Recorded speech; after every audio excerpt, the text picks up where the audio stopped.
Welcome back, my friends, to TFT Hyperroll with Artark.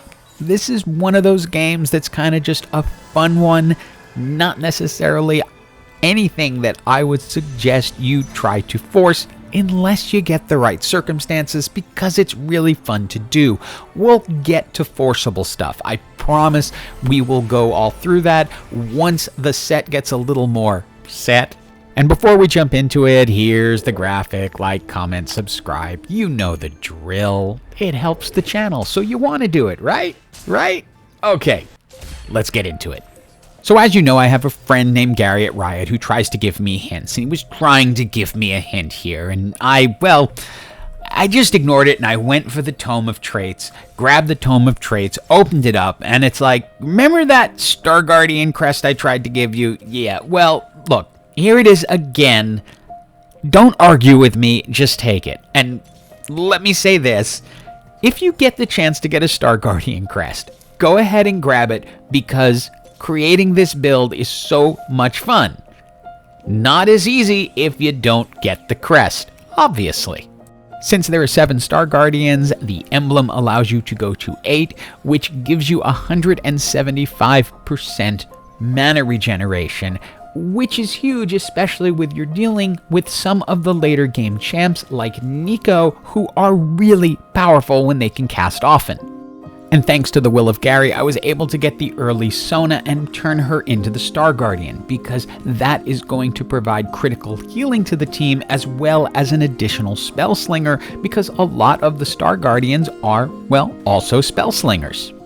Coming out of the carousel, I was able to slam some excellent items on Sona. Even if you're going Star Guardians, it doesn't mean you should necessarily ignore mana-producing items, because they're going to be 175% more effective on Star Guardians when you use them. With Sona totally set, my item choices are still all going to be 4 AP-based items. In this case, I grabbed the BF Sword as potentially part of a Spear of Sojin, or Hextech Gunblade. I'm really thinking AP throughout this entire thing. But don't expect to necessarily sweep through everything. This is a full mascot team, well, at least 4 mascots, since they have the emblem, so they are going to be able to do a lot of healing. They get to my Sona, and once my healing is down, I have nothing to really counteract them, so they are able to do enough damage to take me out.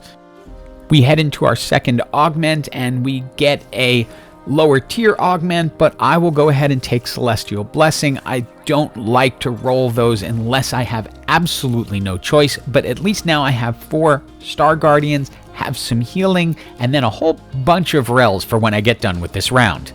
Now, Spear of Sojin is not necessarily considered a best-in-slot item on Kai'Sa, although in this circumstance I really feel like it is. Her speed bonus stacks with each cast, and she's casting faster and faster and faster because of the Spear of Sojin, and you can see it's really thanks to her that we're able to win that match, because she does so much damage to everyone along the way. And this team of defenders with Rammus never really stood much of a chance. We are all magic damage. That's what we are focused on right now, and they are all armor, so we are just going to mow through them. I'm also keeping Lulu as part of this build for now, and that is because of the heart buff. Sona is going to be casting so much and so often that it's going to increase everyone's AP. Now, it doesn't guarantee you victories. You get a strong team like this with a gold Pantheon in front, you're going to have some problems because he's going to be able to chew through your backline. It is time for our final augment, and these first 3, not really good for this build.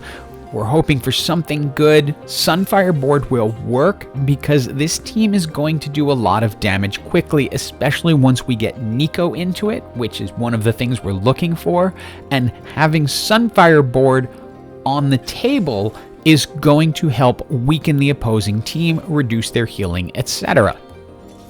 And we are still thinking AP-friendly items, so the tier was a good way to go there. We can now get rid of Lulu because we have picked up a Syndra even before we have our Neeko, but that gives us our 6 Star Guardians.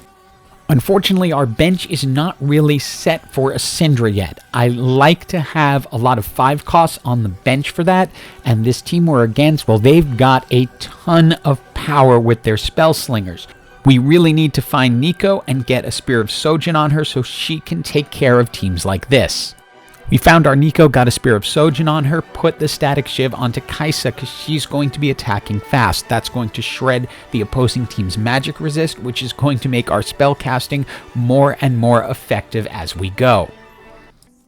We have some item choices to make, and we also were able to go up to the 8 Star Guardians because we picked up Ekko, so we were set to go. Jeweled Gauntlet, obvious choice. We want as much power as possible. Archangel Staff, again, obvious choice, as much power as possible. And the gold 3-star Sona is really going to help bring this together. Garen will be our final person who comes into this battle because he will give us defender. But again, because we have Syndra on the team, we want to get 5s on the bench, but not at the cost of a 2-star Neeko. So for now, we hold like this. An 8-star Guardians is just a beautiful thing to watch. See how often Neeko is casting. It is just wrecking the backline of the teams and allowing us to get in and utterly destroy people. And a shout out once again to Gary. Thank you so much. Look at the shop and what I've got locked, ready for the 2-star Garen and 2-star Syndra as we go through this fight. And this is one of the teams I was protecting against when I got the Sunfire board because they had a lot of healing and they end up with an Alistair that just does not want to go down, but it doesn't matter. There's just too much damage and ultimately it's forced to go down and lead us into the top 4. Now, there were 2 different paths at this point. It was either A, get something like Twisted Fate as a 4th Spellslinger, or go for a tankier frontline. Clearly, I chose a tankier frontline. Got the Warmogs for Garen, and then an additional Static Shiv for Kai'Sa. Now what I'm doing is picking up champions on the bench who I want Syndra to be able to fling into battle because they will be impactful. Nunu is one of my favorites to have flung in, as is Fiddlesticks, but I will take pretty much any 5 cost. I'm still surprised at how often I see people with a Syndra in the back line and nothing on the bench.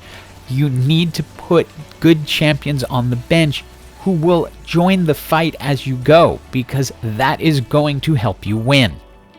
It's now down to a 1v1, and it's really a case of who do we want Syndra to fling in. So I'm looking for either to 2-star the Nunu or to find a Fiddlesticks. There is the Fiddlesticks. So Syndra is likely to grab Nunu or Fiddlesticks. Ezreal would be good too because he ults all across the board.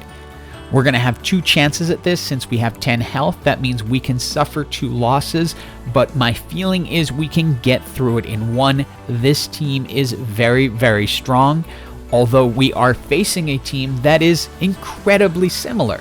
It's a Star Guardian Spellslinger style team. We are a Star Guardian Spellslinger style team, but with what we have going on, it's just a little too much and it's GG for everyone. If you get the emblem, I say go for this.